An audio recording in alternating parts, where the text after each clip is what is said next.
Hreiðar Már Sigurðsson fyrrverandi forstjóri Kaupþings þvertekur fyrir að miklir fjármagnsflutningar, ný lán og afskriftir hafi átt sér stað rétt fyrir hrun bankans.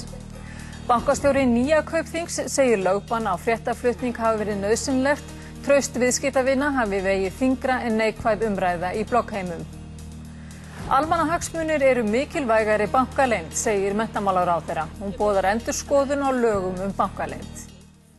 Hreiðar Már Sigurðsson fyrrverandi forstjóri Kaupþings fullyrðir að stórfelldar lánveitingar bankans til tengdra aðila séu innan ramma laganna.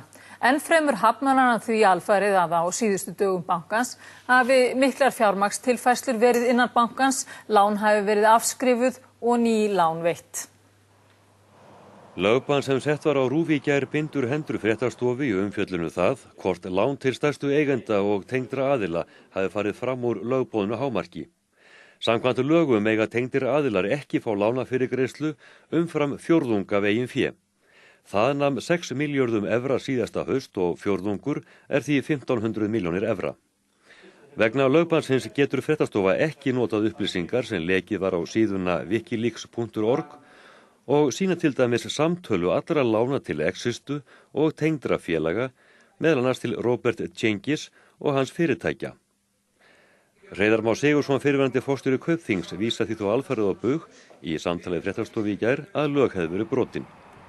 Hann segir það einnig rangt að síðustu daga fyrir hrun hafi verið miklar fjármagnstilfærslur innan Kaupþingssamstæðunar, lán hafi verið afskrifuð og ný lán veitt. Þetta var sagt í fréttum sjónvarps í fyrradag og heimildamenn borni fyrir því. Fréttastofa hefur enga ástæðu til að efast áreiðanleika þeirra heimilda. Hreiðar Már hefur verið kallað til yfirheyrslu hjá sérstökum saksóknara vegna meintra brota í starfi bankans fyrir fall hans. Aðspurður kvaðst Hreiðar Már ekki eiga von á neinni ákæru upp úr þeirri rannsókn.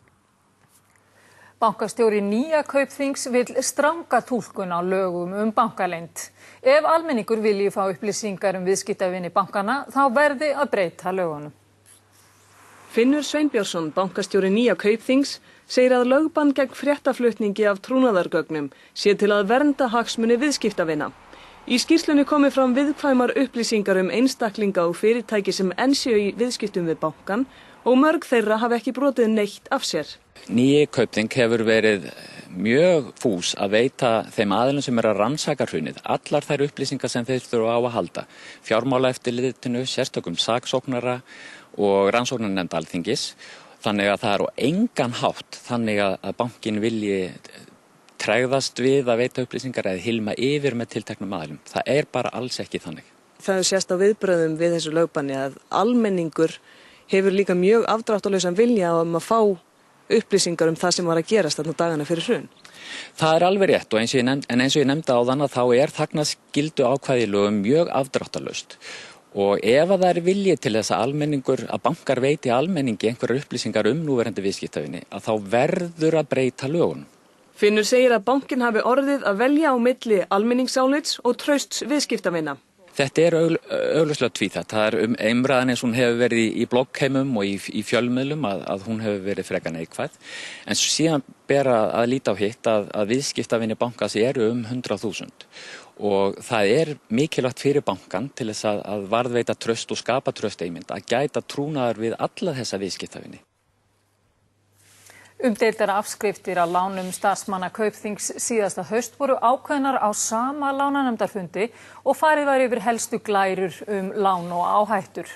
3 dögum áður var greint frá kaupum Sheikh Al-Thani á 5% hlut í Kaupþingi, en þau kaup eru til rannsóknar hjá sérstökum saksóknara sem sýndarviðskipti. 22. september í fyrra var greint frá þeim gleðitíðindum að Sheikh Al-Thani frá Katar hefði keypt 5% hlut í Kaupþingi. Þetta er nú til rannsóknar sem meint sýndarviðskipti. Sheikhinn taldi þetta fyrna góða fjárfestingu og eftir honum haft að staða bankans sé sterk og hann hafi trú á stjórnendum bankans og starfsmönnum. Þeir sjálfir virðast eftir á móti ekki haft jafn mikla trú á eigin banka því 3 dögum síðar ákveðið á yfirmannafundi að aflétta ábyrgðum af æðstu stjórnendum og starfsmönnum vegna lána til kaupa í bankanum sjálfum. En bankanur á helja þröm. 4 dögum síðar tilkynnt að ríkið ætla að taka yfir meirihluta í Glitni, þetta er 29. september. Enn líða 4 dagar þegar sviptinga verða í Kaupþingi. Spegillinn hefur upplýst að föstudaginn 3. október hafi breska fjármálaeftirlitið krafist þess að allar innlagnir í Kaupþing, Singer og Friedlander fari ekki inn í bankann, heldur á sérstakan reikning í Englandsbanka. Í kjölfari fer inn örlagaríka helgi í ráðherrabústaðnum þar sem ræddar eru neyðarástafanir til að bjarga íslensku bankakerfi. Frægt orðið þegar Geir Haarde þáverandi forsætisráðherra steig fram undir miðnætti á sunnudagskvöld og sagði engin ástæða væri til að örvænta. Daginn eftir eru setti neyðarlög í landinu og Geir bað Guð að blessa Ísland. Sama dag ákveður Seðlabankinn að lána Kaupþingi 80 milljarða króna. Enn hefur ekki verið upplýst hvað varð þessa peninga eða hvort Seðlabankinn og stjórnvöld vissu þá að Bretar voru búin að taka innborganir Kaupþings í Lundúnum í gíslingu. Hryðjuverk á lögunum var beitt 2 dögum síðar og daginn eftir leggja stjórnendur Kaupþings upp laupana. Lög bankaleynd voru ekki sett til að koma í veg fyrir að fjölmiðlar gætu sinnt skyldum sínum. Menntamálaráðherra segir almannahagsmuni eigi að vega þyngra en bankaleynd. Katrín Jakobsdóttir menntamálaráðherra segir úrskurð sýslumanns lögbann á fréttaflutning Ríkisútvarpsins á málefnum Kaupþings vekja ýmsar spurningar. Þar á meðal túlkun bankaleyndar og hún boðar endurskoðun laganna. Ríkisstjórnin mun taka máli til alvarlegrar skoðunar svo ekki verði hægt að koma í veg fyrir að fjölmiðlar sinni skyldum sínum. Þá bendir Katrín á að ekki séu allir sammála hvort lögin bankaleynd eigi við banka sem komin í þrot. Mér finnst svona í fyrsta lagi þetta siðferðileg spurning þegar almannahagsmunir og umfjöllun mál sem augljóslega varða almannahagsmuni eru látnir víkja fyrir hagsmunum fárra í skjóli bankaleyndar og það er mjög alvarlegt mál að almannafjölmiðillinn sé útilokaður frá því að fjalla þetta mál sem leið er aðgengilegt öllum almenningi í gegnum netið og aðra miðla. En hvað að þessi sé bara beint að RÚV? Mér finnst þetta einkennilegt og hef nú ekki fengið skýringar á því aðrar en það er að þessi tekin fyrir ein beiðni í einu. Ráðherra segir málið allt sýna mikilvægi þess að fjölmiðlar sinni hlutverki sínu sem fjórðavaldið. Nei, maður veltir auðvitað fyrir sér bara hlutverki fjölmiðla sem á auðvitað að vera þetta aðhald fyrir stjórnmálalífið, viðskiptalífið og allt það sem gerist í landinu. Og ég verð að segja að það er mjög mikilvægt að fjölmiðlar sinni því hlutverki fjórðavaldsins og ég verð að segja að mér finnst gott að RÚV hafi ekki látið deigan síga í umfjöllun sinni þetta mál.